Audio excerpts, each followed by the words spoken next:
one of the partners of Creative Informatics and Connected Innovators forms part of one of the many funding strands of Creative Informatics. So we have many presentations to go through, so I'm not going to waffle on. I am going to hand over to our lovely Executive Director, Ola Vichkiewicz, and she will just say a few words on behalf of Creative Edinburgh. So Ola, I'm handing the mic over to you. Good evening, everyone, and a warm welcome. We are delighted to see so many of you here. We at Creative Edinburgh strive to connect creatives based in our city and to help them thrive. And I must say that the Creative Informatics project has made it a lot easier than it has ever been before. It has been a groundbreaking project and initiative which has accelerated creative practice significantly in our city.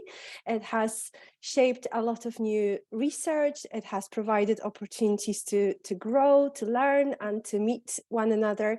And we are going to be forever grateful to the wider Creative Informatics project team for our involvement in this opportunity. As you will know, Creative Edinburgh has managed 2 strands of Creative Informatics project. We have facilitated mentoring for resident entrepreneurs over the last few years, which has been a great pleasure. And we have also looked after the wonderful 27 connected innovators, including yourselves present here tonight.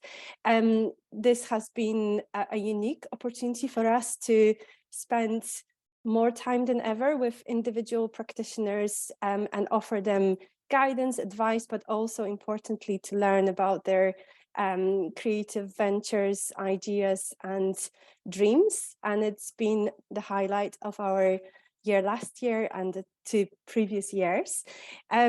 Just to say, even though the project is officially gradually and slowly coming to an end, we hope that its legacy is going to live for a long time, and we are committed to support you for years to come.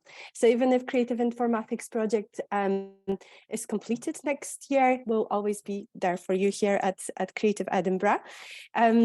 I am very much looking forward to tonight's presentations. I've got my notebook at the ready to remember what you've been up to and to look up all the links.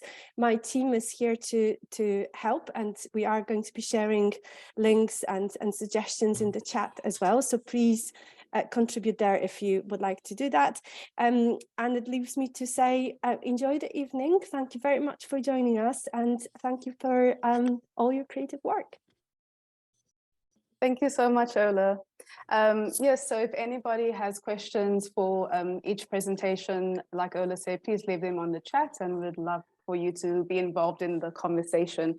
So without further ado, I'm going to welcome Connor Moore of Running Out of Space, who is using this funded time to accelerate research to explore the growing threat of space debris through a creative medium. Connor Moore, over to you. Right, thank you very much. I'm just going to share my screen to begin with, if that's okay. And no, probably not that screen, but there we go. So yeah, thank you very much, Inga. And this is really the first sort of public thing Running Out of Space has done. So of course, I'd like to take this opportunity to say thank you to Creative Edinburgh for the funding as well. Without that, very little of this would be possible. And yeah, thanks also for taking a bit of a bet on quite a young project as well, and hopefully you'll agree that what we've done is hopefully quite impactful and pretty cool, I think. So Running Out of Space, it's not anything to do with storage, as I was asked about last week. It's about space, and that's why we've got this nice picture on the right-hand side here. And as we've sort of progressed through the project, what we've discovered is that there's sort of quite a few parallels to our oceans. And this has been quite a neat sort of reflection, maybe, as we've progressed. We, of course, know that our oceans are a limited natural resource. And in that sense, if we pollute something or don't use it responsibly here on the shores in Edinburgh, then within a couple of days, that effect might be felt in Europe. And this is something we're super familiar with now. And something that happens in space as well. It happens on a much quicker timescale. Of course, if we see a collision in space, perhaps over the UK, then in just 45 minutes, that would be over the US. And so the timescales here are maybe a little bit more frightening. We've actually built this graphic, or we've helped build it, and this is part of our project that I'm going to tell you about today. But really, we're focusing on this idea of the tragedy of the commons, and so this is the space debris issue that I'm sure many of you have heard about. And just to briefly talk on that as well, if you're not familiar, space debris is this increasing population of rocket parts and defunct satellites orbiting above us, and this of course increases the risk of collision. And Don Kessler was the scientist who realized that this can have a domino effect, and if we're not careful, we could find ourselves sort of inundated or completely enclosed within this sort of space debris shell. So yeah, so that's what we've been thinking about. Now, we're all really familiar with the effects of climate change, and the extreme weather we've been experiencing is a very real evidence of this. But when it comes to space debris, there's no tangible or no sort of intuitive way of understanding this as humans on Earth. And so this is what we've been trying to do using data to try and explain some of this. The main question we asked was, what would you see if you looked up? And I've got a demonstration here, which is hopefully quite exciting. This is really going to try and answer that question. So I'll get this started. It takes a few minutes to try and calculate this, but this is using the main part of our project, and that's been building the orbital mechanics simulator. So this collates lots of different data sources of space debris from ESA and from other sources, and allows us to create things like this, and also to create our sort of flagship immersive experience that is going to include lots of artists locally and even further, who are going to use this simulator to create some hopefully quite powerful art that gets across this idea of space debris. So this is the mass of space debris. If I were to look up right now, what am I really seeing? It's too small, of course, to see from Earth, but this is what's up there. So I think quite a scary amount of mass. And now what we're doing also is trying to relate this to, is this a sustainable number? And a lot of the research at the moment suggests that about half of this mass, the mass that's a bit closer to Earth or in low Earth orbit, this has sort of gone beyond the sustainable point. And so trying to relate this number to something that we can understand is really what we've been trying to do. So that was the program that we've created, and that's, I want to emphasize, just one sort of result of the orbital mechanics simulator that we've been working on. So that's the innovative part, and from there we can build and invite artists to create other things with that, and so that's really exciting. The solution I'm sure you're interested in perhaps lies with the sea. The law of the sea is this sort of quite umbrella term for a lot of different agreements formed by lots of different countries, and so we are, I suppose, trying to sort of encourage something like this to be developed hopefully quite quickly. But when it comes to space debris, and you're thinking on sort of periods of 4 years or 5 years as politics sort of works, it's something that sometimes needs a little bit more energy to try and get moving, because you might not see an immediate threat in 5 years' time. It might be something more like 10 years, but trying to get people to think about this now is what we're doing. So the simulator that I talked about is what we've been working on. This installation that might sort of point towards something a bit like this on the right hand side, that's what we've been thinking about. And that's kind of us. I think I'm maybe almost out of time now, but I think that's it. Thank you so much. Thank you so much, Connor. When I first read about your project, it's something that I never thought about what is happening above us. And that's such a scary number to think that is floating above us at this moment. And that is just where we currently are. So I can't imagine for, people from other parts of the world what is happening. So it's such it's such an important project and a great awareness tool. So thank you so much for that, Connor. I'm just checking the chat. There aren't any questions for now, Connor. However, if anybody has any questions, please leave them on the chat and we can definitely get Connor to answer them at a later stage. Thank you so much, Connor, for that wonderful presentation.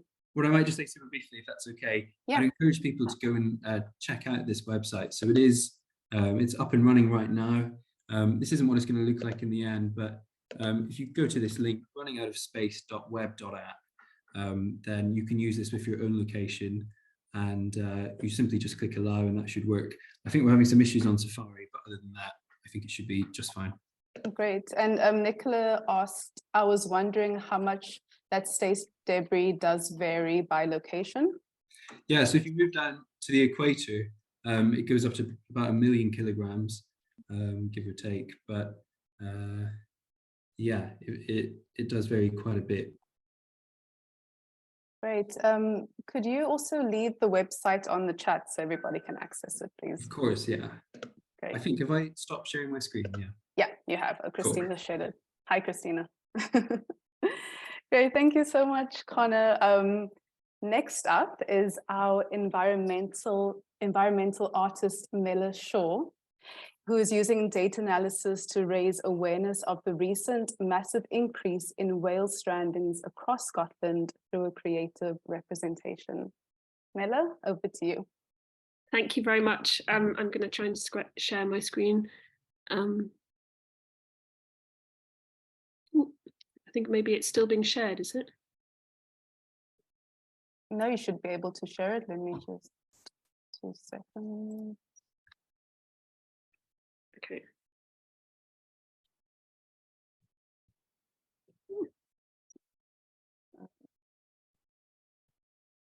One second. You should be able to share it if you just go to the bottom of your screen and it'll say share screen. Yeah, sorry, this is weird because I've done that, but I can't find my file. Okay. Should just be there. That's strange. It's saying it's not allowing me to. Oh, great. Strange. Let's see. Let's see. And I don't have your presentation on No, hand. that's not. Okay. Ooh, I don't know why it isn't letting me then. Allow the app.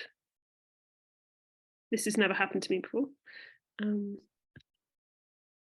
Maybe someone could jump ahead of me and I can send it to you. Okay. Let me see. Stuart, would you be happy to go next? Yeah, that's fine. Okay. I don't know why it won't let me do it. Okay, we'll come back to you, Mella. Okay.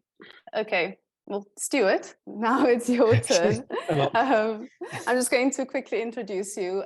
Stuart Smith-Gordon is using fragmented archive data and the combination of physical modeling and digital innovation to unlock lost built heritage. Stuart? Okay, let's see if I can share. Fingers crossed for me. Here we go. Hey. Yeah, it's working. Cool. So yeah, so hi, so my name is Stuart Smith-Gordon from Ice Cream at the Interval, and I'm a theatre illustrator and model maker. I've always been fascinated by theatre from a young age, and many of us, I'm sure, have experienced walking through those dark thresholds and entering that world of escapism and imagination, which I think is magical, and is why I love it so much.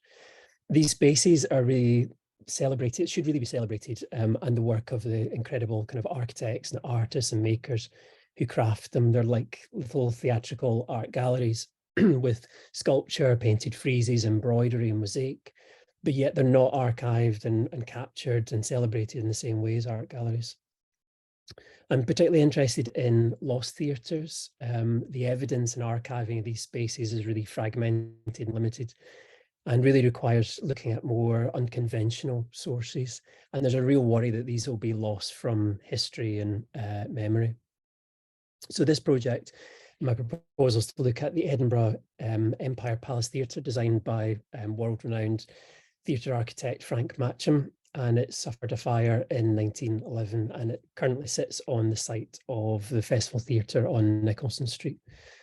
It's a significant site due to its rich architectural style and decorative detailing, and the fire had a real impact on theatrical practices today, where the world famous illusionist, the great Lafayette, lost his life and 8 other people. This project really aims to capture the fragmented archive data sets that remain and unlock these using a combination of physical modelling and digital innovation to bring it back to life, allowing users to experience and explore the building in rich detail. You can see the incredible Indian and Arabian influences in the design, including elephants at high level. There's painted friezes and domes as well. It must have been jaw-dropping back at the turn of the century, what that must have felt like to walk into that space. It would have been real escapism and walking into a new world. So starting this process, I realized quite quickly how many different archives and private individuals had little pieces of the puzzle. And these included architectural plans that gave me a greater understanding of the physicality of the building. And a couple of these have never been seen in public before. Capitol Theatres have a collection which features more tactile evidence. So they luckily still retain the original exterior sign. They have wallpaper fragments and carpet fragments as well. So for the first time, we can really see colour and get a greater understanding of how that might have appeared. Programs are really useful because you can see the visual style, you can see some of the characters that are depicted, and also little vignettes and programs of the interiors as well for the first time, seeing the foyer spaces as well. Due to the historic nature of the fire, reports exist from the time that include photographs of the backstage areas, including some of the dressing rooms. And these are really rare to find, and it gives you that sense of that life backstage as well, which are not available for every theatre. And another great source was newspaper articles describing the auditorium with references to colour and imagery. And this helped me build a palette of materials and references to help colour the theatre. So using all that data and putting this black and white photograph through a digital colorizing process with some slight enhancements, I can now show you for the first time the theatre in full colour, which is wow, you know, it's just, that must have been amazing to have walked into and so rich. So all this detail, all this diverse archive data has allowed me to create this detailed illustrated model prototype, and which also features this historic scene from the great Lafayette's final act, the Lion's Bride, using some archive photos. So this model is engineered to be flat packed and popped out from wooden sheets. And the theatre's already come alive again in 3 dimensions for the first time in over 100 years. So, but how can we push this further and take a static physical model and create a magical experience that allows us to explore it in a more playful way? So I collaborated with Sense City, who specialise in augmented reality, to create a tactile digital experience. And I found working with a collaborator has been hugely beneficial for the development of my practice, and it's opened up so many creative possibilities. So together we wanted to create an app that allows the user to hold their phone up to the model using their camera, and this would then trigger a digital experience in 3 dimensions around the physical model. So as part of this research phase, we will animate the curtains opening and the great Lafayette as a central character walk onto the stage in the model and perform an allusion towards the camera. And then of the applause and whole gesture to 3 hotspots initially, where we can explore some of the archive finds. This is the great Lafayette here and his dog Beauty. And the idea that you might be able to click on some of those hotspots, and for instance, one of the wallpaper fragments might appear and some additional information about that as well. So the full app will have more than just these 3, but for the testing purposes, we're just looking at bringing up these 3 pieces of information. So the colour photograph, the architectural drawings and the wallpaper. As part of these hotspots, some of the archive finds have deteriorated over time. So this is an opportunity to digitally restore some things like the wallpaper and show how these small surviving fragments may have appeared at scale, and also offers the possibilities that you could animate these in some way to tell stories or celebrate the original makers. So see these little birds and leaves move as well would be magical to do. The original program as well is faded quite considerably, but through this kind of digital restoration that we've undertaken, it also allows us to preserve some of those names. So this project's done a lot more, as it benefited a lot more than just the app itself. We've also restored the architectural drawings, removing some of the damage over time to preserve that data and allow users to zoom and explore in more detail unobstructed, which this one's quite badly damaged with folds as well, so we can see that in full glory. So the end product that we're looking at will be theatre model kits that people can buy that include the app. And we're also looking at how scalable this app could be and how we can update it for other sites using that same framework. The product will be an engaging interactive way to explore the content for yourself in one place, or you could even watch a play in front of you at home, or a magical museum or exhibition experience. The project has that potential to unlock some more of our lost built heritage, bring in experts, digital artists to create the most complete record of these treasured spaces and reinterpret them for a new generation, or even perhaps hear that faint applause of the past. So thank you. And if you're interested in hearing more about our project, you can follow our Instagram, it's Ice Cream at the, and we're also hoping to host an in-depth virtual talk on the 28th of February after completing this project. So please look out for that. So thank you very much. Brilliant. Thank you so much, Stuart. Absolutely amazing. I just love how you've used archival data to bring back to life something that has been lost. And I'm sure many challenges in accessing archival data, but I remember we had a chat about the craftsmanship of these theatres and how the program is printed on, silk material. It's just absolutely incredible. So to see it in front of us is amazing. Just a question from Zoe. Do you have any plans to do this across theatres in Scotland? And if so, which theatre would you love to work in next? Yeah, I mean, there's tons of. So we've looked at 4 of Edinburgh's theatres and 5 of Glasgow's. One of them was Alhambra Theatre, which again is lost in the 1970s. It was lost, but there are tons of theatres out there which are kind of badly wanting to try and reinvent themselves. I think in terms of there's the King's Theatre in Dundee, and there's the King's Theatre in Kirkcaldy as well, which again have all been covered up, been used as bingo halls, lost a lot of their detail. And I know Theatre Trust are involved with them to try and restore them in some way or reopen them. So yeah, definitely there's lots of other Scottish theatres that I'd love to cover. And as I say, if this app can be transferable, it'll allow you to do a lot more with it, because I feel with the model theatres are lovely to interact and play with, but how can we make it do more? And how can it feels like a lot of this data could be presented as a beautiful book, but actually how can we make that really engaging for people and actually explore it in physical, do this digital analog experience where you've got the real thing in front of you that you can interact with. And just some more comments from Alice saying it's really beautiful. It makes such a lovely diorama. It would be lovely to see it brought to life by animation. Yeah, I mean, we were really excited by the idea of seeing people in the boxes moving, to see an audience applauding, because these things are very static. So how can you make it? How can we get as close to real life, walking through those doors as we can?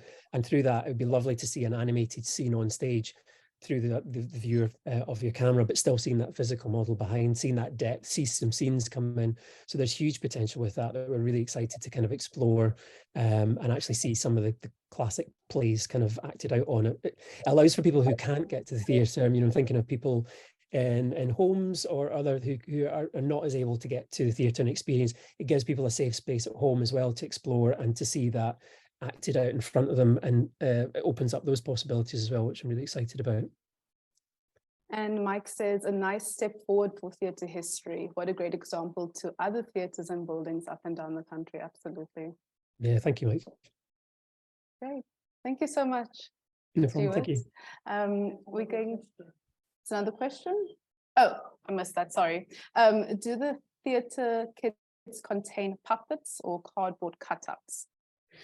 Yes, potentially. So there will, with that scene, there will be some scenes that you can use with it, but yeah, there will be that option to be able to do more analog processes with it as well. So you can actually kind of have the Great Lafayette as a cardboard cutout that you could potentially move as well. But I think it's just trying to make it that magical way by doing this kind of digital layer to it that we're kind of excited to explore as well with this. It's kind of taking the old invention of the Victorian toy theatre and trying to bring it up to date and make it for those who are less confident to maybe act out a scene with it, that they could potentially watch that as well and interact with it.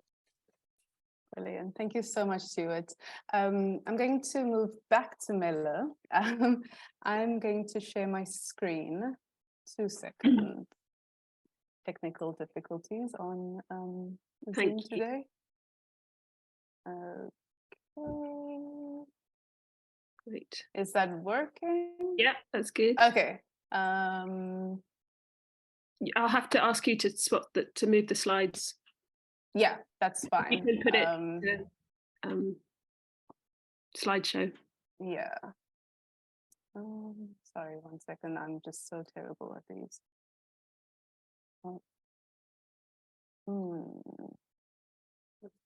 I'm just trying to make it a slideshow. Sorry, everyone. Stand by. I have my technical support. There we go. What can they see? Can they see the? What can everyone see? You can see the whole thing, not just each slide. But that's, I mean, That's fine. There you go. it's obviously something that's better. Thank you. Great. Thank you. Thank you, Zoe. Thank you so much. And I don't know why that's happened, but thank you for saving me. And yeah, I just wanted to thank Creative Edinburgh, obviously, and through Creative Informatics for funding my project, which is called Sounding Line. So there's quite a lot to run through just generally about what it actually is before I can sort of tell you about what I've been doing. So I'm a ceramic artist, and I mostly make consciousness raising work about environmental issues. And this project is about the mass strandings of whales that have been, and other cetaceans that have been happening across Scotland in increased numbers over the last 5 years. And it's been a bit of a mystery as to why it's been happening. And there are lots of reasons. But the data that's been gathered by the Scottish Marine Animal Stranding Scheme has proven that over the last year, this is one of the main factors is an increase in midwater sonar. And that's been used by the Navy undergoing basically practicing looking for enemy submarines, and also ships searching for new oil reserves. Fundamentally, fundamentally, we're just talking about sonar that's used at a very deep depth, and obviously that interferes with the echolocation of whales, but particularly deep diving whales. Could you go to the next slide? So the reason I've called it sounding line will become clear later, and a sounding line is a weighted line with distances marked off at regular intervals used to measure the depth of seawater. So the two species, well, the species that are mostly affected are the deepest diving of the whales. So I wanted to kind of carry that sense over. Next slide, please. And basically what happens is that the sonar interrupts with the echolocation and causes them to panic and to come up to the surface far too quickly. So they basically get decompression sickness. I'm having to rattle through this a bit, but yeah, next slide, please. So what I've used the research and development funding for has been to develop a large-scale ceramic installation that I'm working on. I really want to sort of draw attention to this issue and just raise it in the consciousness of the public, because it's certainly something that I'd never heard of before I found out about it, and it's really underreported in the press as well. So the first thing that I wanted to do was go to the Outer Hebrides and take a record of some of these strandings. So unbelievably, luckily for me, although not for the whales involved, when I went to the Hebrides in July, I actually did find one of the most affected whales, and this is a Cuvier whale. So this is on South Uist, and on a completely deserted beach. So I walked for about 2.5 hours in one direction, found this whale, didn't see anyone else all that time. And then on the way back, next slide, please, I found a skull of this, that was a Cuvier beaked whale, and this was a sperm whale skull. So neither of these have been recorded by the Scottish Marine Stranding Scheme. So I was able to add this to the data for July, which was really good. for them. So yeah, so these are the whales that are most badly affected. Next slide, please. This is another image just showing me in this Outer Hebrides, just for scale really. I'm in that photo just to show you how enormous these are. So I have got permission from Nature Scotland to pick up some of these whales, which you're not normally allowed to pick up because they're protected species. So I have some of this whale now, the bone, and my plan was to make bone china out of the whale bone. Bone china is normally used, it is made using cow bone, and obviously whales are also mammals, so I had this idea to basically swap over the cow bone for whale bone. Next slide, but I wasn't really sure what exactly I'd be making. So another part of the research was to work out what these forms would be for the installation. So I spent some time in a few different collections. One was the Zoology Museum and the University of Cambridge, and also up here, the National Museum of Scotland. They both have really amazing collections of whales. And so this is an example of lots of different types of ear bones within different species. They're really varied how they work. Next slide, please.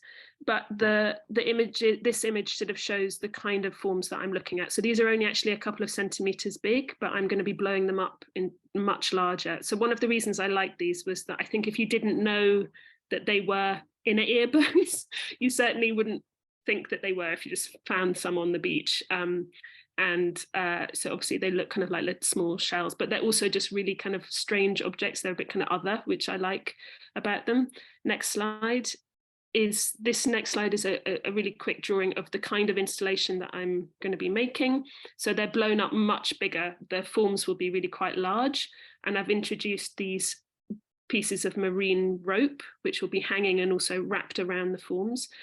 And this is where some of the data comes in. So I'm, next slide, please. I've been making, alongside this, also working with how to make the actual clay body. But the rope will be used to get some of the sound of the sonar into the installation. So we'll come to that a bit later. So on the left-hand side, we have some of the actual whale bones. It's kind of hard to see, but they're quite big. So I have to chop them up in order to fire them to turn them into bone ash.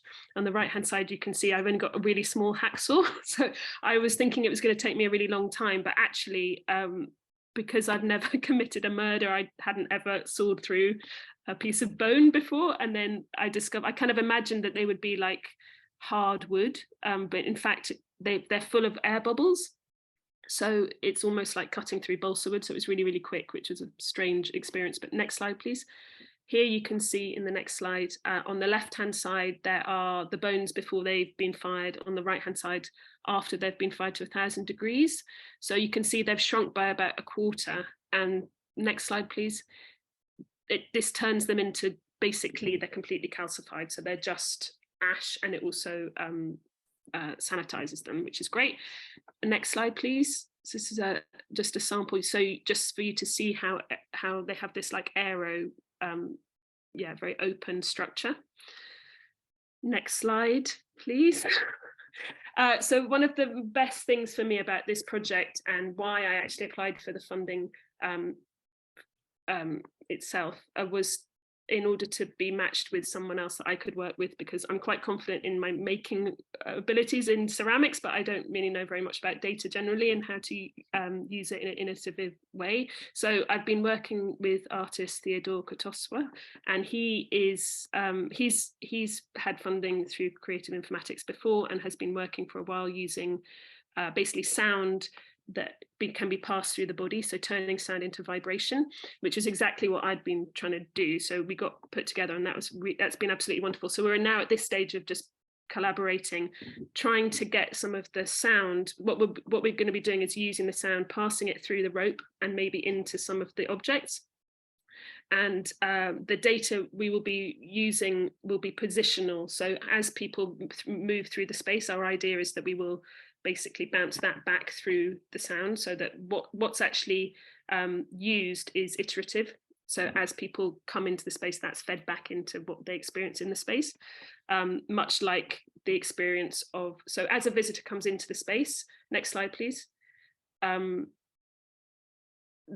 back to this drawing, they will walk around and between the objects, the space itself will be quite silent, but when you touch a rope, you will get the vibration based on the sonar through your body. So it will be a sort of similar experience as it is for the whales. So it'll be kind of confusing and quite disruptive.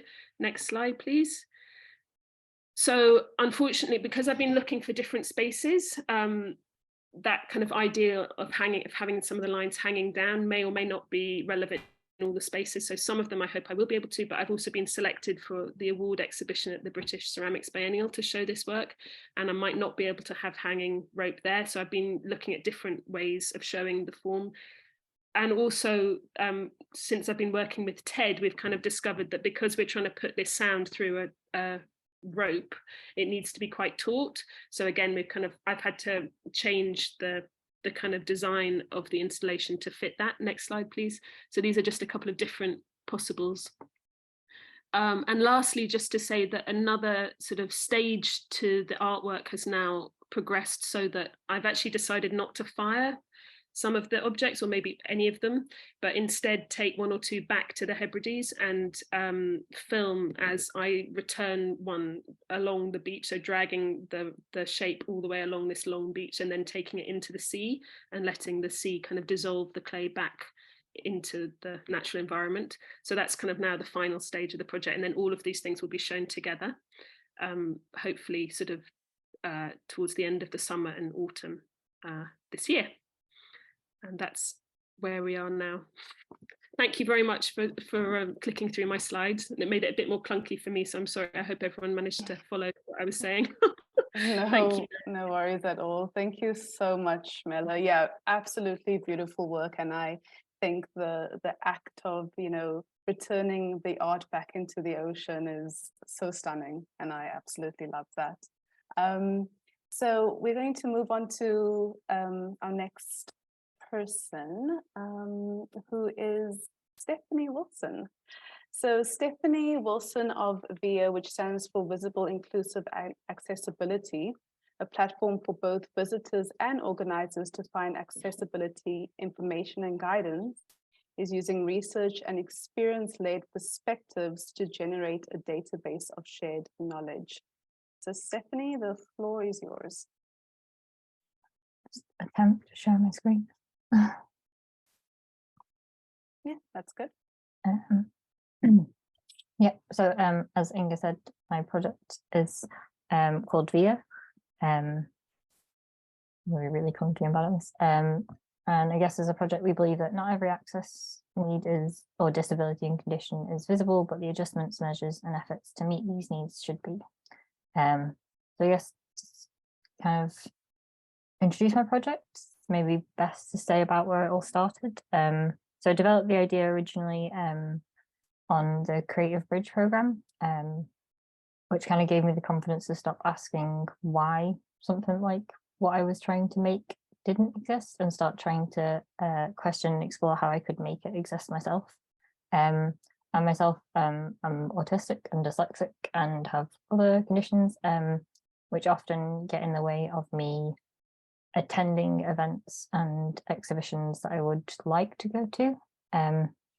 So some of the problems that I myself experienced, I should also say, I guess as most art people may be aware, kind of a jack of all trades, master of none, and wear a lot of hats.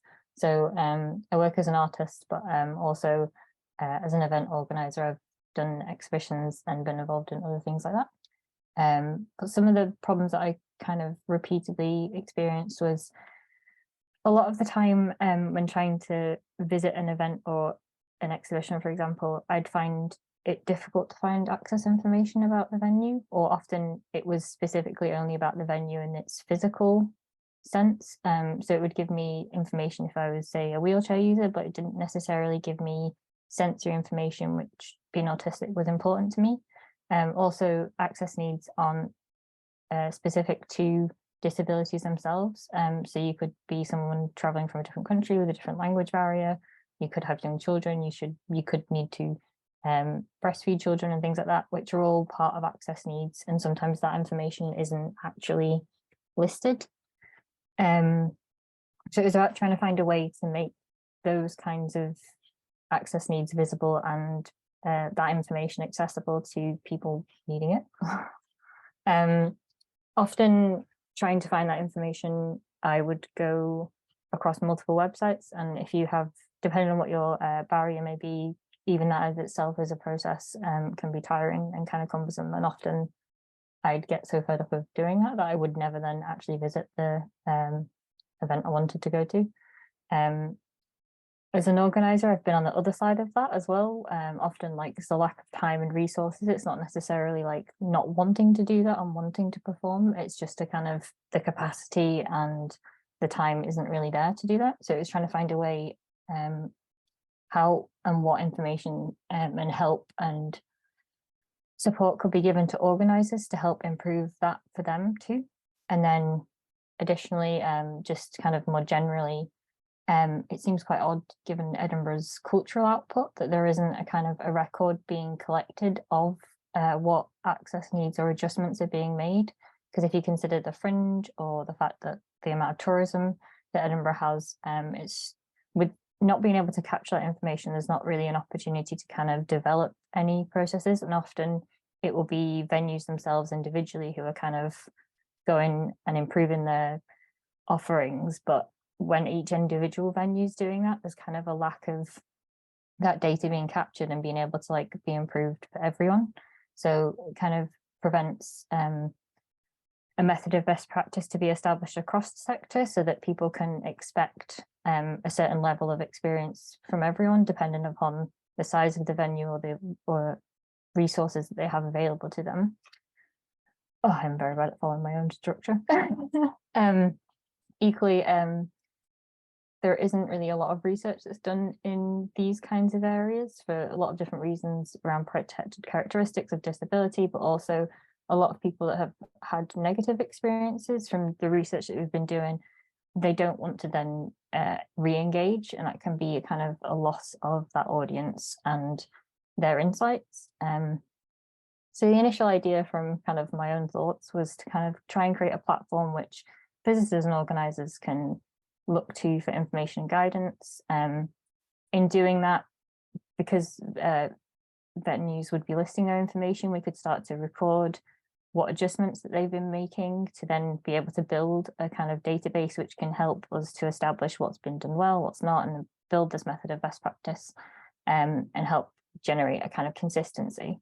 And then in addition to that, it would be about valuing lived experiences and helping to re-establish and reconnect those relationships and mend them. And then obviously in doing so kind of gives a better feeling of inclusion for everyone involved. As part of that, we would also try and help support employment opportunities for people that have visited and kind of give their lived experiences. They can potentially be consultants to the organisations and venues. Equally, the platform could host as a site for people that have businesses around accessibility to offer their services. So it'd be easier for organisers to find that information and find the services that they need.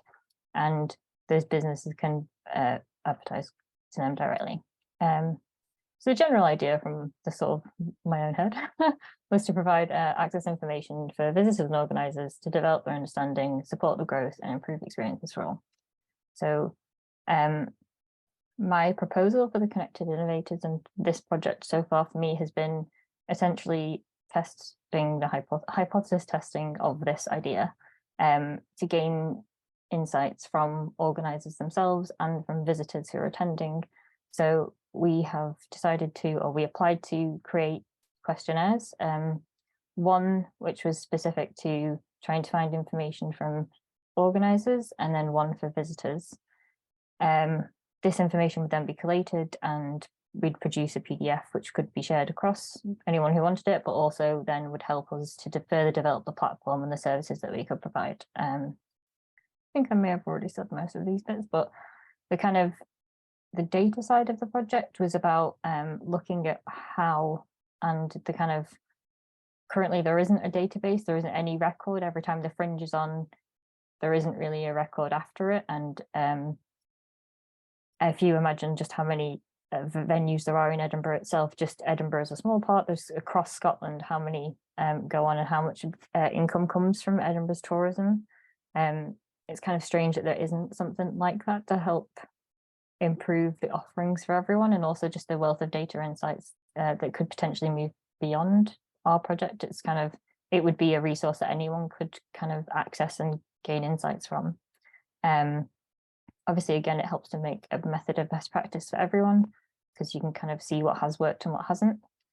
We've also been in contact with Ewan's Guide, and the way that they work, if you haven't or don't know about them, it's basically a review site where people with different needs and disabilities can kind of give a review of a venue. We could then match that up with the data that we have, so that we could look at what's been done, how people have responded to it, what's worked well and what hasn't. Currently, the way that feedback is collected from venues, you can only give feedback once you're at the venue. There's a lot of the data that's missing from people like myself who don't actually get to the point of going to the venue. They've kind of become tired or found it difficult to find the information, therefore they've just not bothered to go. So it's really important to find those people, because those are the audiences that we want to unlock, because it's often the information and the barrier that that presents to them not having it that makes them not go through with their visit. Also, we see this as an opportunity for collaboration over competition, in the sense that if we have a method of best practice, it just improves services for everyone. Also, the idea that there could be, as I said previously, a kind of additional part of the platform could be that people who have, say, adaptive transports could offer their services. It could be a sense of doing like ride shares, so you go from one venue to the next, so that groups of individuals who maybe need additional support, they could actually pay for the support and the transport they need in one day, but go to multiple locations, which would help the venues improve their footfall, but also the individuals to have an experience where they could see more at once. But there's additional things like sharing resources, sharing equipment, or being able, just having the opportunity to do that. And in general, we think that there isn't much research in doing that. Like I've said, mentioned Ewan's Guide, that's kind of one of the main ones. Drill do additional research in these areas too, but not necessarily for events and venues. So we just think that the lack of this research, or the lack of this information, could help to gain insights in other areas too, which we haven't done.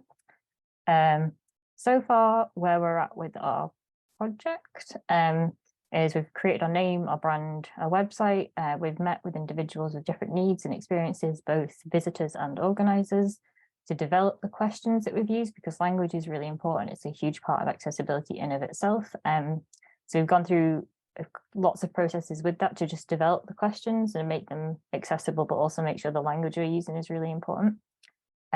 We've researched and found a platform to create and generate the questionnaires on, and we've also created different outputs. So we've been doing phone calls, one-to-one interviews, there's the online questionnaires. We've also got them in an easy read format and printed hard copies, which we can mail out to people if they want them.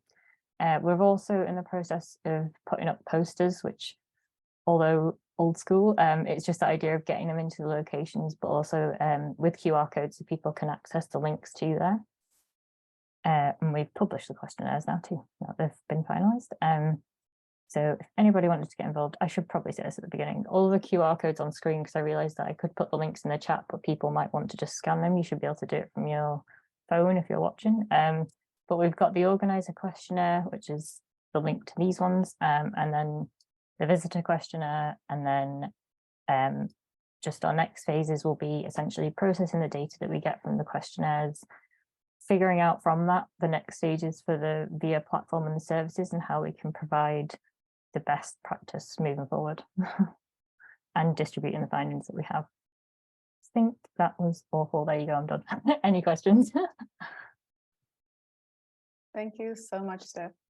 I think we did actually have some questions in the chat.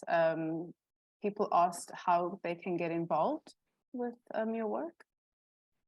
I can pop in a little link to our link tree, which has the kind of links to the questionnaires and our social media and our website, and I can put in the email address as well.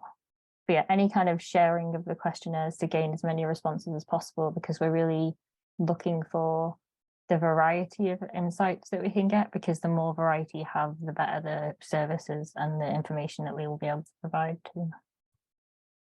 Yes, that's brilliant. A lot of people, really interested in sharing the questionnaires. Nicola said they would be able to share it in the Creative Informatics newsletter. Ola would love to have a chat with you about accessibility. And Polly just said, great project. And I also love the fact that you're creating a space for knowledge to be shared so other people can access it. I think it's really brilliant. Thank you so much, Stephanie. And just I was just scrolling up in the chat. Mella, Alice said, I love the idea of this installation representing what the whales go through. And it comes together well with the ambient sound and illustration. And Lynn also said a wonderful project, Mella. So I didn't see those comments earlier. Great. So we're going to have a 10-minute break, and I will see you afterwards, and we'll continue with the rest of our presentation. So go grab some water, some tea, and I'll see you in a few. Welcome back, everybody. Just waiting for everybody to come back from their lovely break. Give everybody a minute.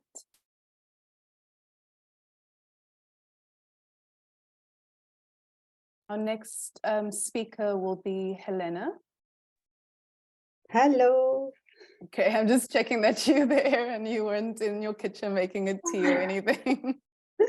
Yeah. Helena is the founder of Screen Language, and Helena is using this funded time to work on developing the technology behind My Sound Cinema, which is the first online audio description only cinema optimized for blind and visually impaired audiences. Helena, over to you. Thank you, Inga. And like everyone said, thank you so much for their support. This year has been really essential, to say the least. So I'm going to share my screen, and hopefully I'll be lucky enough that it will work. Okay, can you still hear me? Yes. Okay, because I'm gonna have sound as well. So let's see if that works. So the project I've been working on during this and using this funding for is called My Sound Cinema, as Inga said, an audio described online cinema. So basically, I run a company that creates accessibility materials and translation for films. And one of the main things we do is audio description. So we, as many people know, but not enough people probably know, audio description is a sort of audio rendering of what you see on a screen, and it allows people with different vision impairments to access films. And we create a lot of this, and the demand for this has been growing more and more recently. So this is us in the office working on it. And then we work with amazing festivals and cinemas and even museums. But then it happened that we would go to the cinema, or we tried to access it online, and then we realized that the audio descriptions existed. We knew they existed, but they weren't used enough. Because there's always this divide between, what you should be doing when it comes to accessibility, as Stephanie rightly said, and what people would like to be doing and what happens in practice. And we were quite disconcerted about this. So initially, the idea was, okay, how can we make these audio descriptions easier to find? And is it a good idea to try and do this? And obviously, my background is in translation, so I didn't have the background in accessibility or experience of vision impairment, really. So we went to first of all ask people, do you think this is a good idea? So we ran surveys and started via various social media like the RNIB, asking people what they thought. And the outcome was really positive. And people did say that they were very frustrated by the current situation, that they couldn't rely on any platform. So if they wanted to watch something, say on Netflix, there's no way for them to know that something is already described. So you need to go on and try and find it. And if you're vision impaired, it's not easy to do that autonomously. Sometimes you looks like it's already described and you play and it's not. So it's really challenging, although it's improving, of course. So we went to RNIB and Site Scotland and the Pocklington Trust, which are all like very active in supporters and campaigners when it comes to vision impairments, and they really supported us officially. And then we got funding as well. The first ever funding we got was from Creative Informatics resident entrepreneurs, and then we got some more funding when the idea was started, when we realized that it was there was a thirst for it. Basically, the real beginning of the program came when we put together a steering group of blind and vision impaired people, and who are represented here. And it was really fantastic to just get to know them and get to talk about their experience, everyday experience. How do they access film? People had very different backgrounds. Some of them were really technical, some of them not at all. Some of them could see just a little bit, some of them are completely blind. So it was really a fantastic experience for us, because we had been creating these audio descriptions by kind of adhering to guidelines rather than asking people what they wanted. So this has been the most enriching part of the project, and yeah, I think the thing that we'll carry with us in the future as well. So we built this online platform where people can access films, and they are all audio described. And all the materials that we created for the platform had to be audio described, meaning that if you shut your eyes, you can still know what's going on. So, for example, I'm going to play the audio described logo, we made the logo, we animated it, and then added the voice that describes what happens. Hopefully, you can hear it. Click play. Vibrating audio lines morph to become the face of a contented listener. My Sound Cinema. So yeah, which added obviously to the challenge of everything we made had to be made accessible, obviously, which is, it's sometimes easier said than done, but it's a great learning experience. So the platform has launched at the end of September. And it currently has around 20 films on it. So not a huge amount of films. They're divided into categories, and there's something for everyone. There's some bigger sort of Oscar-nominated films and some more independent. We've also been trying to listen to what the people wanted, at least the steering group wanted to have on the platform, but also have various representations, multiple black background of filmmakers, of topics. We have quite a few foreign films and documentaries on it, because one of the ideas was to also help films that were a little bit more niche, that could be a little bit harder to find, because it's probably easier to find bigger films with the description online, whilst the other ones that are still great might be harder to find.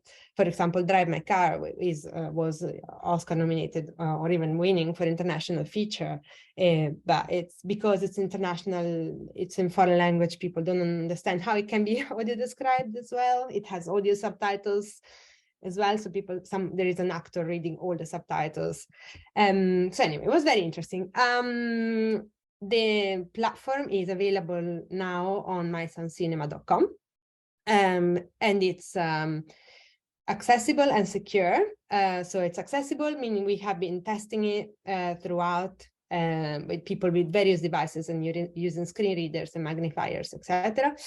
And it's secure, so which meant we had to use a third-party platform called Inventive, which guaranteed a certain degree of security, and it's internationally recognized as to being safe, because we need, basically, all the films that are on the platform, we have the rights to share them, and we have had to negotiate those rights with the individual distributors. So it was quite a big job, and we had to make sure that they were keen to put their films there, and they were sure that no one could just pirate them.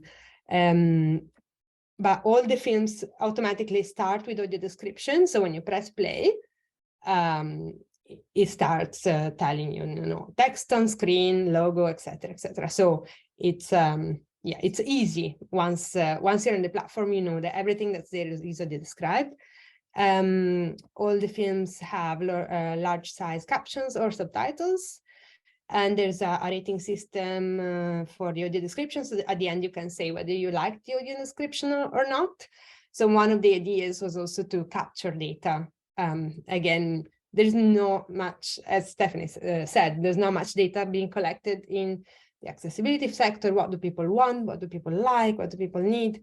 And this platform allows us to check people's behavior. So for each person that uses it, we know, yeah, what they watched, how long did they watch it for, and also we had the rating system. So hopefully this will help to understand more about the behavior of this specific audience.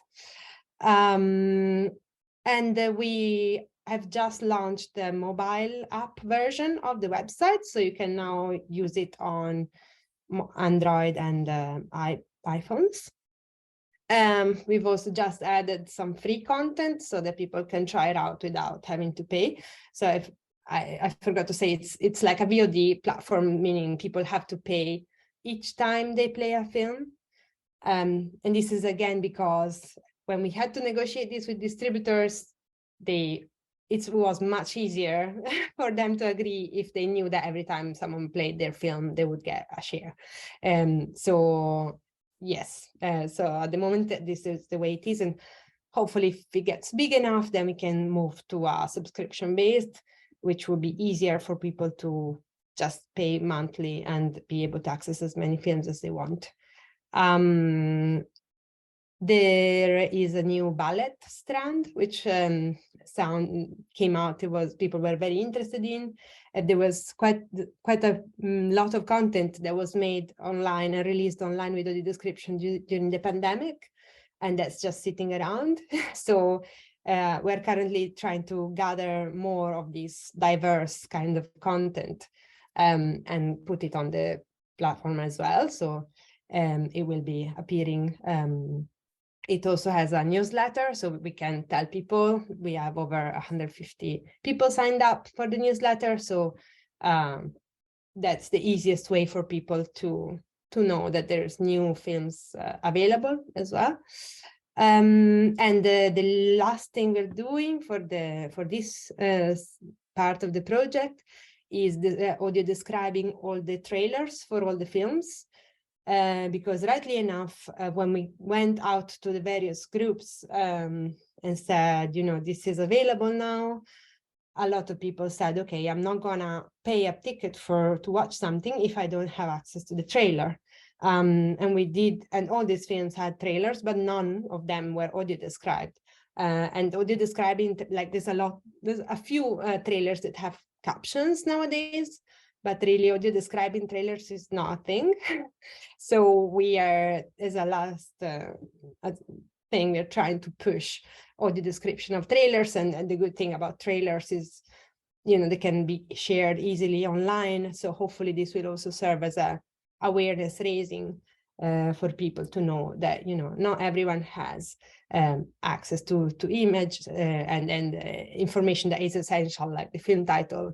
And it's very possible, and it's not that hard to add this information in form of audio description. So this is it. So the website is on mysoundcinema.com, And that's my contact at Screen Language. We are on Facebook and Twitter at My Son Cine. And yes, and they're in Edinburgh doing also all sorts of access work. So I'd be very interested in also knowing more about Stephanie's outcome and yeah, and everyone else's work, which was very exciting. Yeah. Thank you so much, Elena. Just some comments really complimenting you on such a great project and such a brilliant initiative. So please, everyone, just keep up with Helena on social media and just to keep up with the project. It's really doing amazing things in the community. So thank you so much, Helena. Staying on the theme of accessibility, I'm going to move over to Ailie Finlay. Ailie Finlay of My Kind of Book has researched how teachers in special schools adapt picture books to make them accessible for children with additional complex needs. The data gathered will be used to enable My Kind of Book to develop innovative books for children with complex needs. So Ailie, the floor is yours. I'm just going to see if I can share.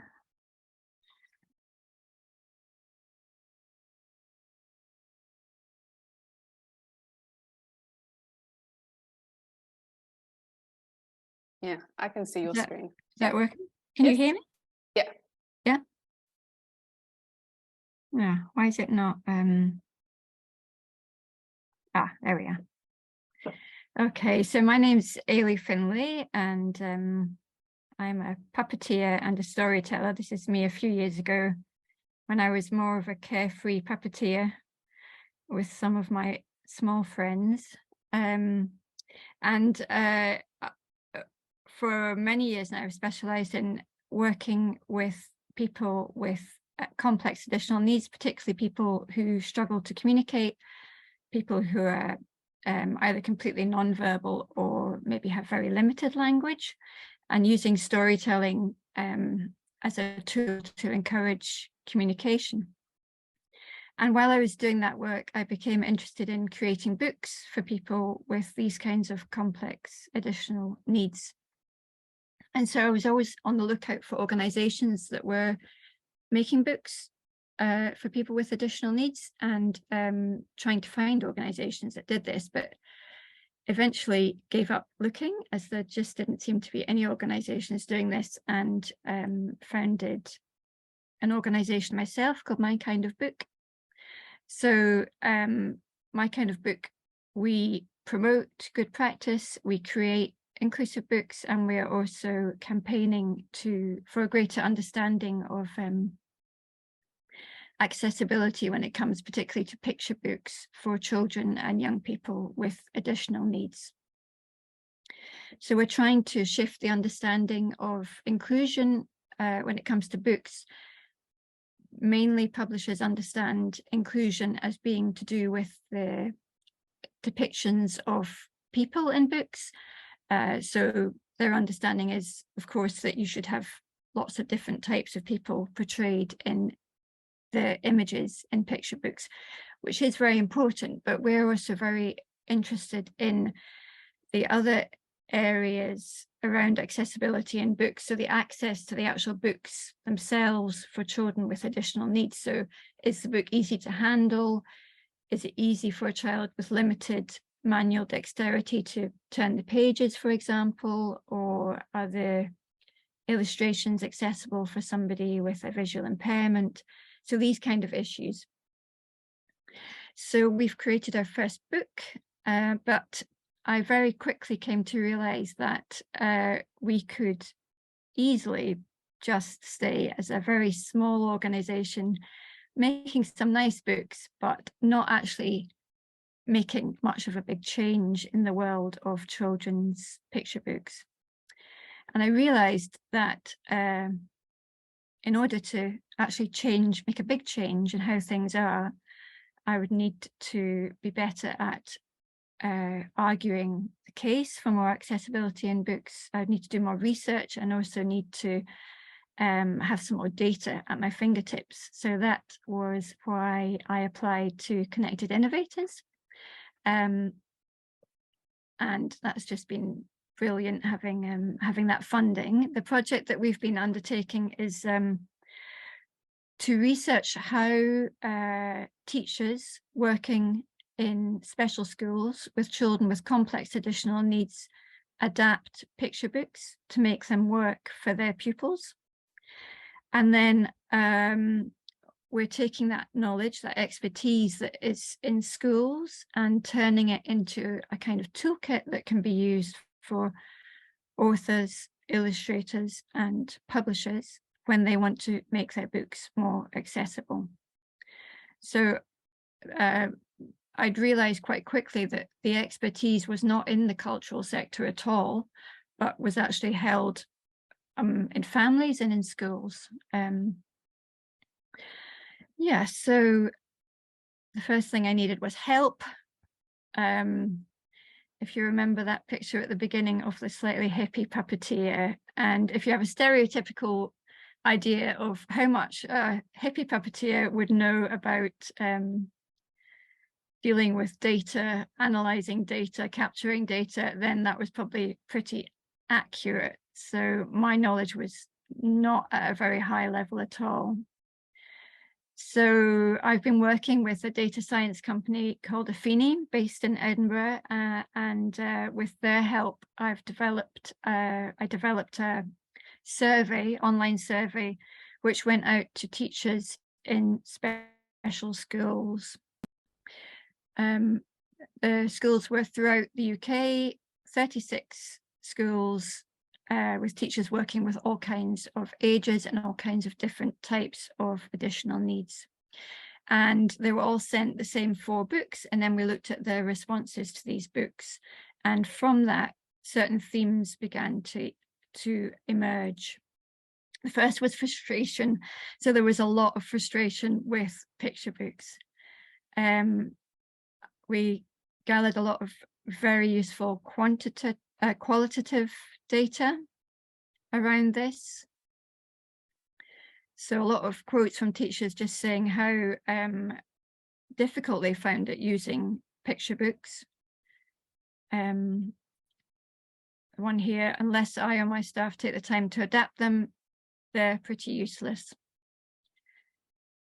And then also some statistics around this. So 89% of teachers said they were frustrated by the choice of picture books available for their pupils. And then we found that when teachers are working with older children, so secondary school age children, who often would still want to look at picture books because of their additional needs, 100% of those teachers were dissatisfied with the choice of books available for their pupils. So yeah, the process that teachers go through to adapt picture books is quite complex. I'll skip over this bit, but basically what I'm saying here is that if you want to read a book in a mainstream school, you pull it off the shelf, you sit down and you read it. In a school for children with complex additional needs, the teachers go through quite a complicated process. They usually do between 4 and 10 changes to a book, translating it into different languages, sign language, Makaton, for example, maybe making the book larger, maybe copying it onto matte paper to make it more accessible for someone with visual impairment. So they often make multiple different changes for the different pupils in their class, and it's quite complicated, time-consuming, often a very creative process that they enjoy, but even the ones that really enjoy it were telling us they would like not to have to do it every single time they want to look at a book with the pupils in their class. We were also really struck by the vision that the teachers had. So although there were a lot of quite negative comments about the state of picture books at the moment, they had really positive vision of what is possible for picture books. And we were really struck by the words that they used when they describe the picture books they want to see, because they're not the kind of words that would make a publisher's heart sink. They're all words like bright, beautiful, bold, exciting.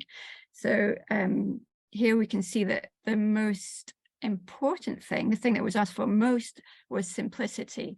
But this was very often coupled with teachers saying they didn't want things to be dumbed down. So they might want things to be simple, but they also want beauty, boldness, excitement, brightness, colour, contrast. So lots of really exciting ideas for picture books. These are the recommendations that we pulled out, the main recommendations that we pulled out of the research that we did. People wanting simplicity and clarity, both in the text and in the images. People wanting exciting language, wanting sensory elements, or tactile elements, or auditory elements in the book. People wanting to see children with complex additional needs in the illustrations, and people wanting books that are strong, the right size for the children, and easy to handle. Summed up as bold, clear, sensory, and strong. These are the kind of books that people are wanting.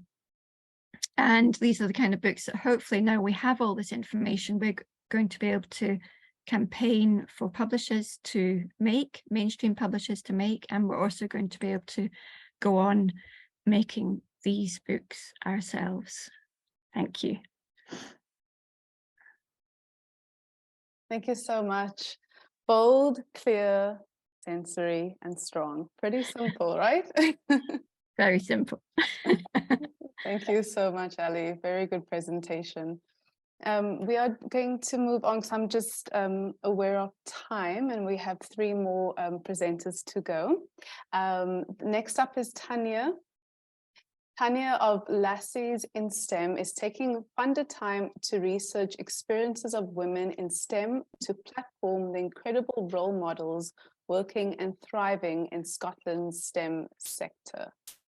Tanya, the floor is yours. Thank you so much, Inga. Hi, everyone. Let me just share my screen and hopefully it's all smooth. Can you all see the front presentation? Yes. Excellent, thank you. So like Inga has mentioned, my project is called Lassies in STEM. And before I jump into that, I'm just going to give you a quick background about who I am. So I'm a computing science teacher. I teach at a secondary school in Edinburgh, and I'm quite new to the teaching field. This is my first full year as a fully qualified teacher, so I'm learning a lot. Before that, I worked as a digital education consultant, mostly with Heart Midlothian Football Club, to bring to life technology and STEM subjects for young people, so showing them that technology does not mean sitting in a basement and coding away on your own. It's actually really creative and for everybody. So my background is in computing science, and fun fact is I'm originally from the Highlands. So I was very excited when I went ahead with my application for Lassies in STEM with the support of Connected Innovators. And the whole basis of my project is looking at the influence that role models have on young people and those who are looking at making a career change. So we could define a role model as a person who someone admires or their behaviour they try to copy. And if you asked a lot of the young people who their current role models are, they're probably not people that should be role models. So I gave this a shot. I asked one of my S1 classes a few weeks ago who their role models were, or who were the big names that they thought of in technology. So it was a computing lesson, so I focused on technology. And I'll show you their response in just a minute. So when we talk about role models with young people in schools and at home, a lot of the time we're talking about people that historically have done amazing things, and knowing their story is very, very important. So especially when you think about Ada Lovelace, the first programmer. However, Ada is not the most relatable to our young people today. She grew up in a very privileged life, and very, very long time ago. So many young people growing up across Scotland probably cannot relate to her story or her background. It's important that they know about her, but does that help them see themselves in the future workforce? Do they see themselves working as a programmer or working in engineering based on her story? I'm going to say probably not. So that is why I have been looking at how we can celebrate the women and non-binary individuals working in the Scottish STEM scene here, and sharing their stories. Not only sharing what careers they're in, so a lot of young people have this idea that, like I mentioned earlier, working in technology is all about being a programmer, or working in science would be just doing science experiments all day. But there's actually a lot more going on in every industry that you can think of. So my goal is to try and reach far and wide to speak to these incredible individuals and hear about their story and their pathway. So not only am I looking at their job, so for example, the third face you can see on that slide is Lucy. Lucy's job is all about creating music for video games, something that a lot of young people wouldn't think of as a potential career that links in with STEM. But it's also important that we look at pathways. So how did they get to that current career that they are in? There is a big stereotype that you need to go to university and you need to go straight to university after school and achieve 5 A's.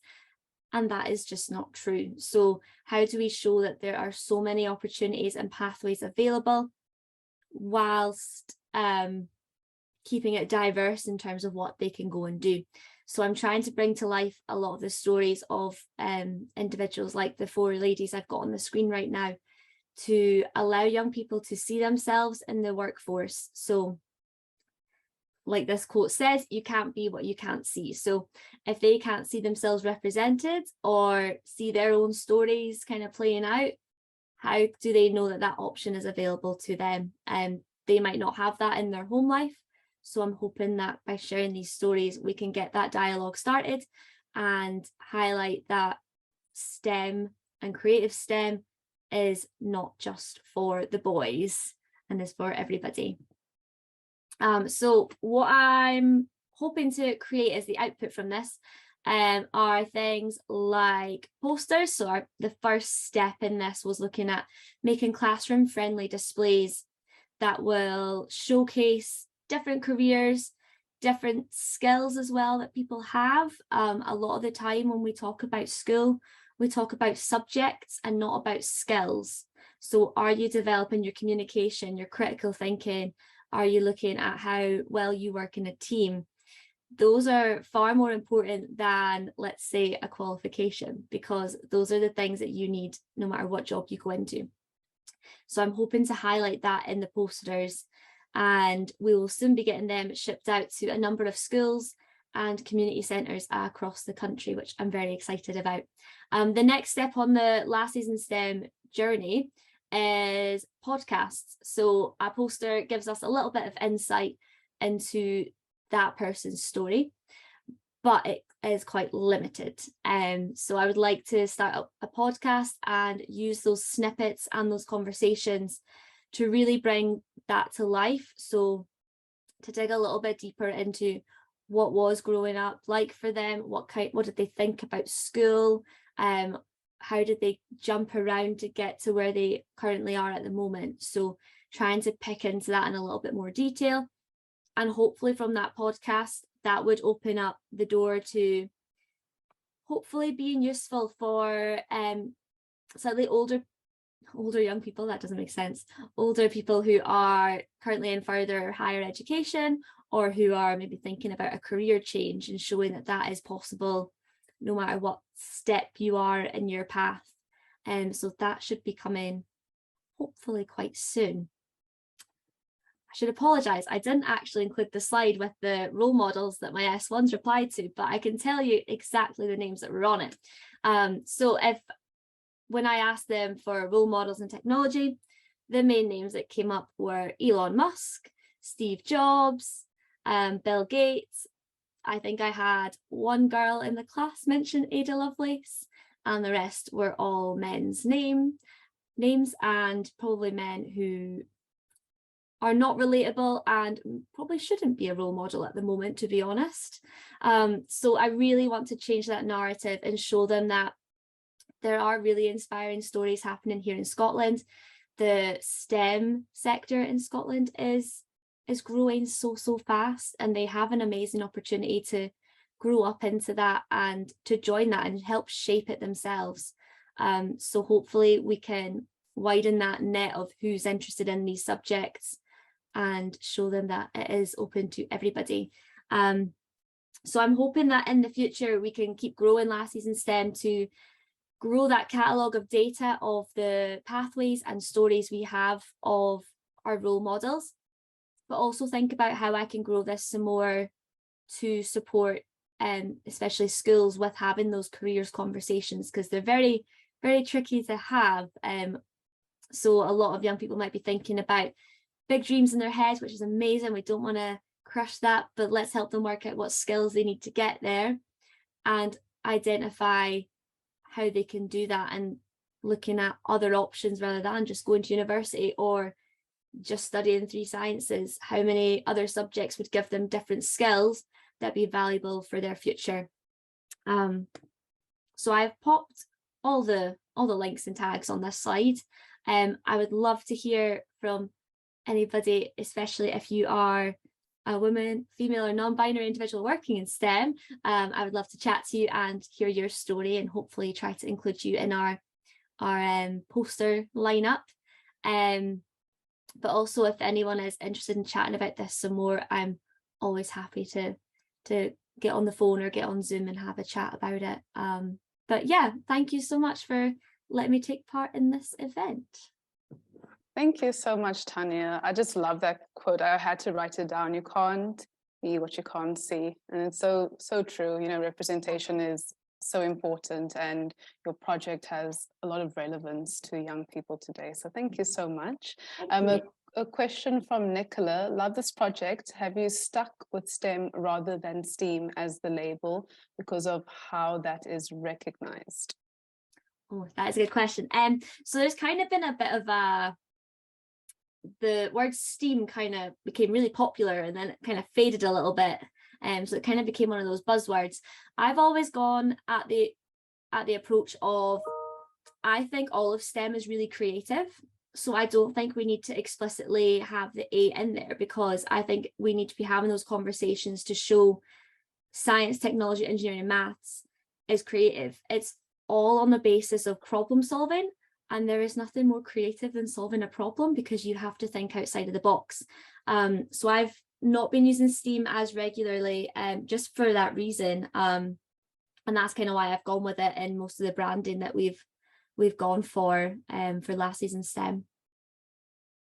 And Madeline says, wish we had you in the 70s when I was at school. Thank you. Thanks, Madeline. Thank you so much, Tanya. That was wonderful. Thank you. Our next speaker, is Kate Ive, who is exploring how we store data and leave stratified records of our presence, drawing on archaeological artifacts. So Kate, over to you. Hi, everyone. Let me just share my screen. Okay. So hopefully you can all see that, and hopefully it's gone full screen. Yeah, you're all good. Okay. Hi, everyone. My name is Kate Ive, and I am an artist and researcher with my studio at the Edinburgh Sculpture Workshop. I'm going to give you what is a very brief snapshot of my sculpture practice and my Connected Innovators project. I'd like to start by thanking Creative Edinburgh and Creative Informatics and my mentor, Hemel Badasing. So, I have a wide-ranging approach to my artwork, working across materials, scales, and themes. My practice explores the legacy we leave behind through record making and record keeping, focusing on how we store data. Most recently, I've been focusing on environmental data, working with an ocean data scientist and an archaeologist. I examine how we encode data to create records and traces with varying levels of permanence. I'm developing evolving systems that create sculptural recordings in ceramics, drawing inspiration from archaeological artifacts like Mesopotamian cuneiform clay tablets and cylinder seals, Edison's early wax sound recordings, the developing field of eDNA, and current environmental data sets. At the start of last year, I began making new ceramic sculptures that focus on exploring our anthropogenic impact on the ocean, translating ocean data into geometrically patterned sequences and embedding them into the surface of my sculptures to create sculptural recordings.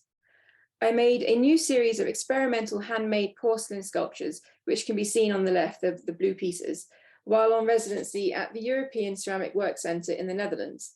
These blue porcelain forms were inspired by the Wellcome Trust etching on the right of Roman lacrimatories, which are thought to or said to have been used to store tears. Each of my sculptures on the left is embedded with unique ocean data sets carved into layered horizontal bands, exploring themes that include the decline of Antarctic krill, coral bleaching, which is the second from the left, chemical pollution, ocean mining, and the role of phytoplankton in climate change. Having developed a system to translate and embed the data into my sculptures, I wanted to explore how to read the data back and how to decode it so it could be experienced and, most importantly, understood, which brings me to my Connected Innovators project. During my Connected Innovators project, I've been working with the pieces I made on residency at EKWC, but I also wanted to make new artwork and explore new environmental data sets. I'm currently working with data sets on sea meadows and sea grasses, looking at its rapid loss and potential impact on climate change and carbon storage. This data, unfortunately, is really eye-opening and pretty shocking. The image on the right is also a visual representation of how I translate the data into geometric patterns. This example looks at equally distressing data and actually shows 146 years of stress hormones in baleen whales caught in their earwax. The form of the piece reflects the shape of whales' earwax. It's kind of like elongated, stretched form. Is exactly what these earwax pieces look like. My Connected Innovators project has allowed me to examine my ceramics processes, streamlining and improving the way I make my work. It is quite a complex process going from data to ceramic sculpture, involving systematically translating numerical data into unique geometrically patterned sequences, turning these patterns by hand into models before creating plaster molds and slip casting the ceramics in component parts to be joined together before firing and glazing. So it is quite a laborious and time-consuming process. And my Connected Innovators project has allowed me to actually really reflect on that and examine each stage to find ways to improve what I do. On the left, you can see a work in progress image of an early stage of the process of storing the data by cutting it into the surface of one of my sculptures before going on to mold making. Decoding the data carved into my sculptures is the main focus of my Connected Innovators project. How to read it back, that's pretty important. One route is to use annotated drawings. So here is one of my ceramic sculptures on the left. This piece looks at ocean acidification. And this is one of my first, I guess it's a test, although it looks like quite a finished drawing. It's a screen print. So each horizontal band in the ceramic piece represents an individual piece of data, all layered and stacked on top of each other. I've been developing a way to represent the embedded pattern bands and their data as 2D line drawings. So the same patterns and the same data is in both the ceramic sculpture and also the drawing. Each line in the drawing is annotated, allowing the viewer to read the data in the sculpture. I've also been looking at a more interactive way of doing this using digital technology. I've been learning to build an AR app, augmented reality app, so I can upload 3D models of all my sculptures and make them interactive through a phone app.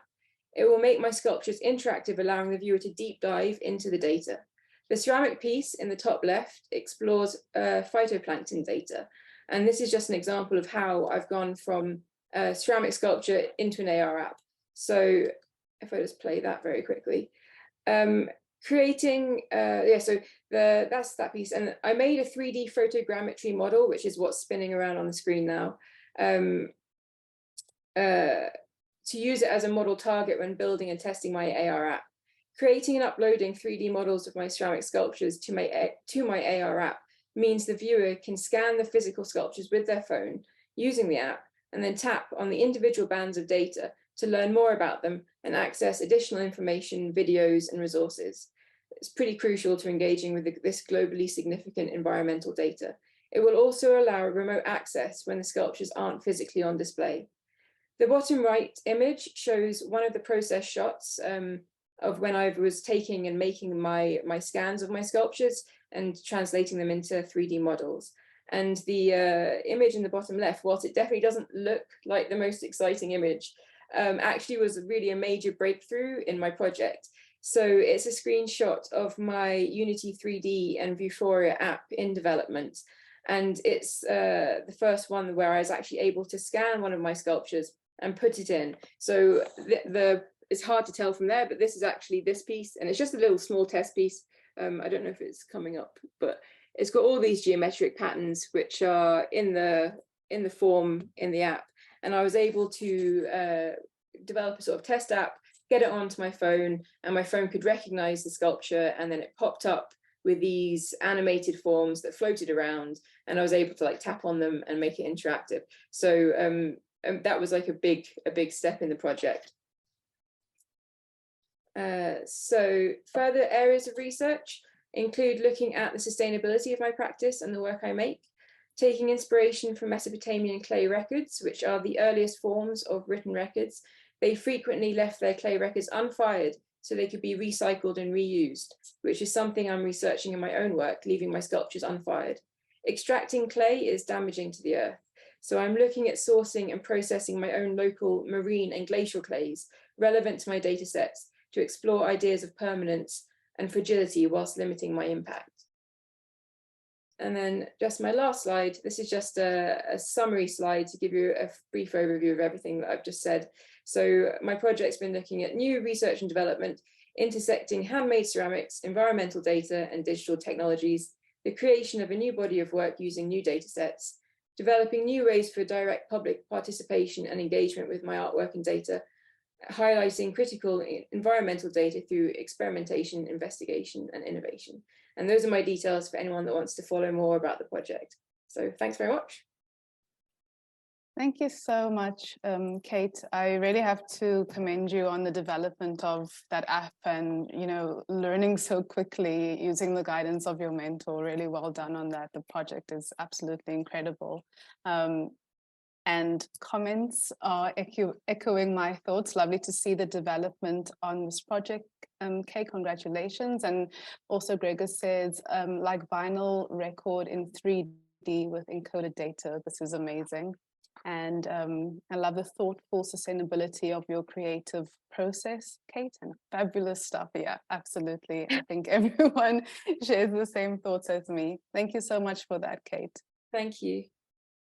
And last but not least, I can't believe we have reached the end of our presentations for this evening. I just want to say I'm feeling very inspired by all these presentations, and it's just been so great to hear how the projects have progressed. So Frank Thomas of UK RapMap is developing a unique digital resource to explore the range of artists, past and present, with an interactive map as the user interface. So our last speaker for this evening, Frank Thomas. Thanks. Can you hear me okay? Yeah, we can hear you. Cool. Just share my screen.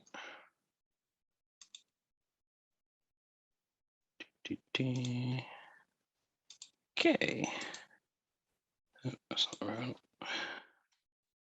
Cool. Yeah, so yeah, I'm going to talk about the UK Rap Map. I was going to say a little type joke at the start, but I'm not sure if I will. But I was going to say, so what do you do if you're a geospatial professional, which basically means you work with maps for a living and you're a rapper? Well, in my case, you make this. You make the UK Rap Map. So yeah, I'm going to give a bit of a background on what the UK Rap Map is and how it came about, and then I'll go into what I've been doing for the Connected Innovator project and what I've been doing with the funding. So UK Rap Map is a map and database dedicated to rap music in the UK in all its different styles. It's an historic resource allowing users to explore a range of information from the 1980s to now, using a map as the focal point. At its core is data, starting with the spatial information of where an artist is from and moving on to releases, dates, and collaborations. The project came out of a master's dissertation looking at whether it was possible to map and perform spatial analysis on rappers in London. Turns out it was. This is a map from that dissertation showing all the rappers that were mapped at the time. That morphed into what became known as the UK Hip Hop Map in 2018, expanding out from just London to the whole of the UK and introducing the idea of the interactive map.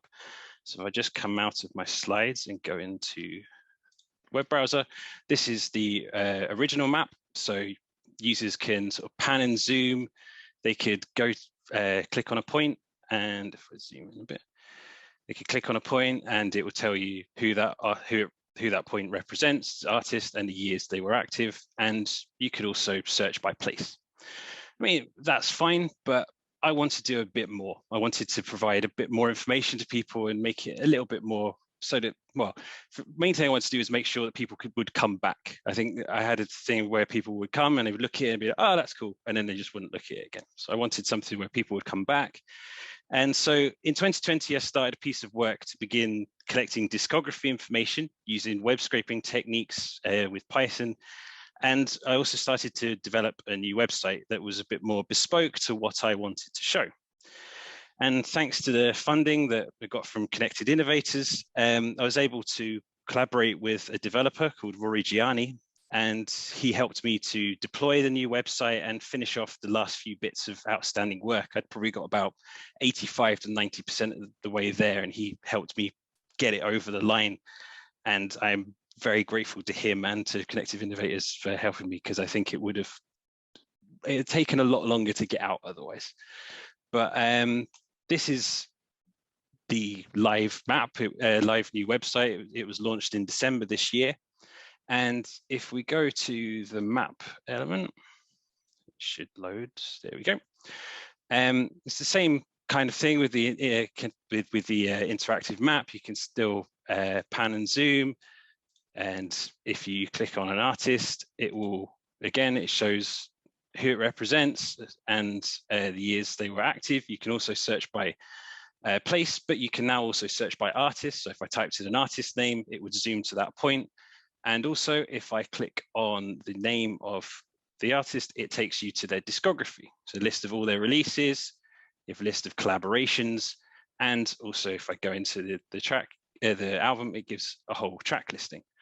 There's also the ability now to see snapshots. So for example, I can see a map of all the releases that came out in 2004, or at least all the releases of people who are on the map. I haven't got everyone, not by a long shot. And there's also, I'm sort of providing, there's sort of links to various different resources, books, articles, all that kind of thing. And I've also started doing the UK Rap Map radio show as well. So there's a whole more things available to it than there was in the other one. So if I go back to the slides, we're going to talk about the data again. Let's do a few numbers. Is that going to go to full screen? Oh, it's already full screen. That's right. There we go.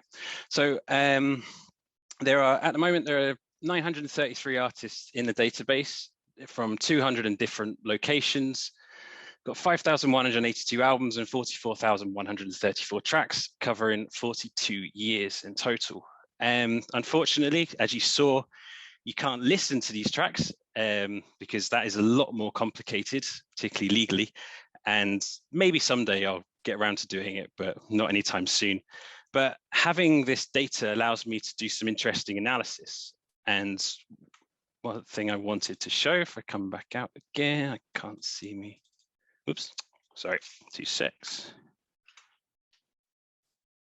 That one. One of the things I want to show is this, which is, this is a network map of collaborations between artists. For example, features on other people's tracks or collaborations and albums, co-written albums. And each of these circles represents an artist. And if I click on one of these, it then highlights the artist that they've collaborated with. And this is, and so yeah, you can go around and have a look, and I can also zoom in and see who the names are of the artists and things like that. So this is very much a prototype. It's something I'm just playing around with at the moment, but it sort of gives, I guess, a sort of almost 6 degrees of separation in UK rap, a means to sort of see how artists almost fit together in terms of collaborations and things like that. And it gives an example of the kind of things I can do with the data that's there in terms of visualizations and little bits of research that potentially will pull together, create some interesting insights. But that was the sort of first half of the project with Connected Innovators. The other element of the Connected Innovator project is to expand the research into Scottish hip hop. And what I want to do is have, so at the moment, there are only about 78 Scottish artists on the map for the entire 42 years. And I know there are a lot more out there, and I want to find them. So this research has sort of 2 strands. The first involves individual research for new Scottish artists, utilizing various resources such as blogs, websites, collaborations, for example, people who are featured on tracks by artists who are already on the map, and then just word of mouth and social media and all that kind of thing. And then compiling their discographies and then adding them to the map so that there's more representation on there. And then the other element I want to do is I want to speak to artists and practitioners to find out their stories about how they first came across hip hop or rap in Scotland, and when they first became aware of local artists.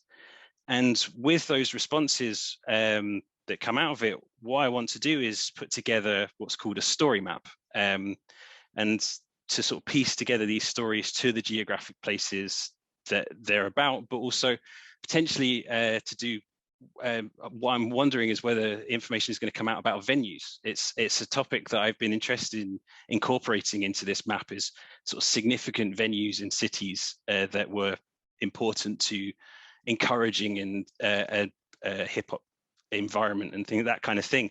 And so I'm interested whether anything will come out of that from these, where I can then plant that as an additional potential resource to add into the map. At the moment, I've got a couple of interviews lined up over the next couple of weeks, and I'm working on getting some more over the next few months, and we'll see where this comes in. I'm hoping to also put a bit of artwork into this story map with a collaboration with a friend of mine who's an artist called Andrew Kiwanuka. And just to, if for anyone who doesn't know what story map is, it's kind of like, it's effectively kind of what it says. It's a story, but there's a geographic element to it, and it sort of brings lots of different resources together in one place for someone to sort of tell a full story of a specific topic, whatever that topic may be. I probably didn't explain that very well, but it's hard to do it without having it in front of you as an example. But anyway, I've probably whizzed through that, but that is me. That's my project. It's there, it's alive, it's on various social media and everything. And yeah, that's me. Thanks for listening. Thank you, Frank, so much. The website looks great, and I just want to spend a few hours just navigating the maps and seeing all these different artists. And I think it's so great because it really creates awareness of local hip hop and rap artists in the UK. You know, I mean, for me personally, I know a lot of artists from the US, so this is a great way of just really broadening my musical knowledge in the country I live in. So really looking forward to looking more at your website. And Nicola asked, how's the response to the updated UK rap map been so far? Pretty good. I think the big issue I have at the moment is just making people aware that it exists, and getting it out there. Is because of my connections and the fact that I'm based in Scotland. The response in Scotland has been really good, but outside of Scotland, I don't know how many people have really seen it. And obviously, social media is a bit of a void. You kind of shout into it, and it kind of disappears a bit. So it's definitely the thing I want to push more is getting it out there, and so more people can find it and stuff, because I'd like to think it's a good resource and a good thing for people to look at. And that's kind of what I'm after, is what you were saying about people just kind of like delving in and exploring it and seeing what it is. So yeah, so far it's been positive, but I'd like to get it out to more people. We had 2 questions asking if other kinds of music will be included in your project, or on the website rather.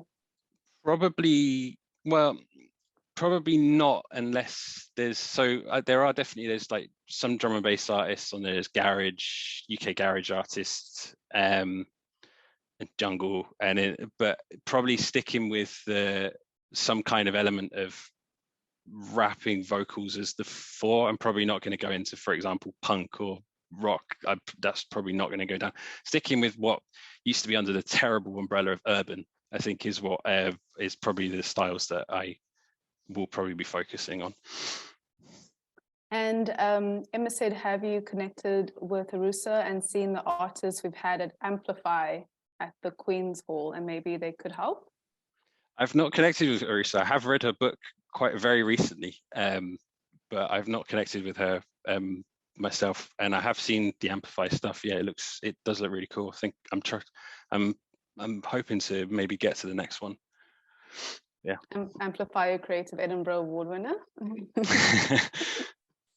Great, thank you so much, Frank.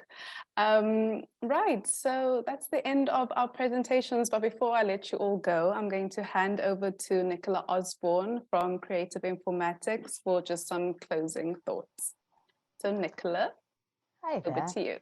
I've done a cheeky small number of slides, so I can share a couple of things that are coming up as well. So I'll just pop that on screen and see if you can see it okay. Yeah, can you see that? Yes. Grand. So first thing I want to say was an enormous thank you to everyone. This has been fantastic, and really lovely to see the work that's been taking place. So I am going to just do a slide that my designer would absolutely kill me for, because it's got a very tacky animation, because wow, just wow. No, really delighted to see all the projects that are going on, and just such interesting combinations of things as well. So like real themes of accessibility, sustainability and diversity across all different projects, like to get into 2 hours, like space debris, whales and whale earwax, which was very unexpected, accessible events, accessible films, accessible picture books, women in STEM, AR sculptures and AR theatres, and the UK Rap Map. Just such a diversity of projects, such a brilliant set of Connected Innovators, and it's been such a lovely set of work to see for our sort of final round of these, because we've had sort of 4 rounds of Connected Innovators. They've all been brilliant, but just such a lovely cohort. So thank you so much.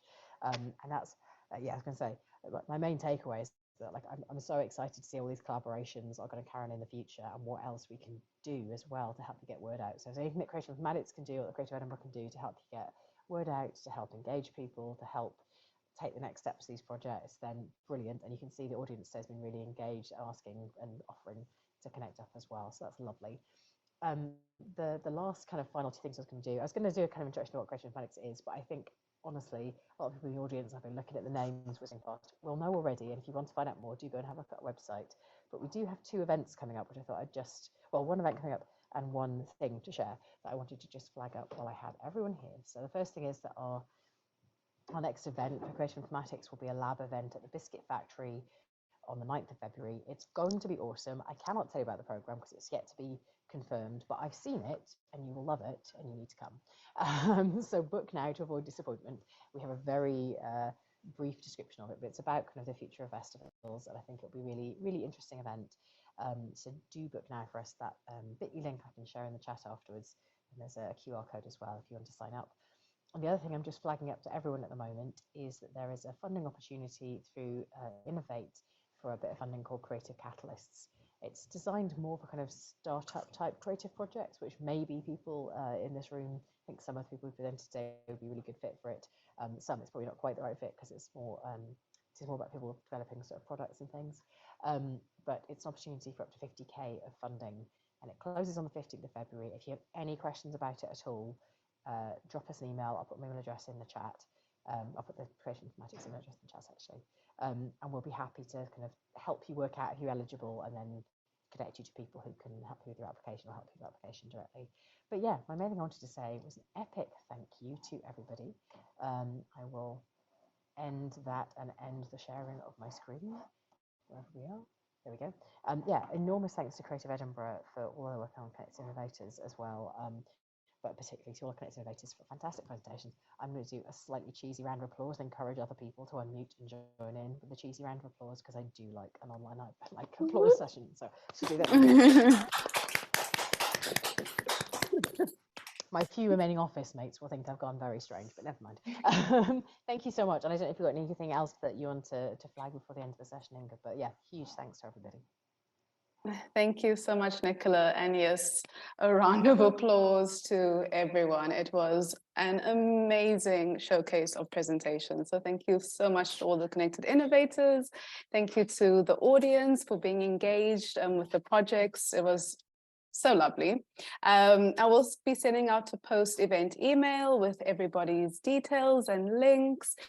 And the recorded version will be available on our Creative Edinburgh YouTube. So again, thanks so much for coming. Have a lovely evening, stay warm, and we'll see you soon. Bye, everyone.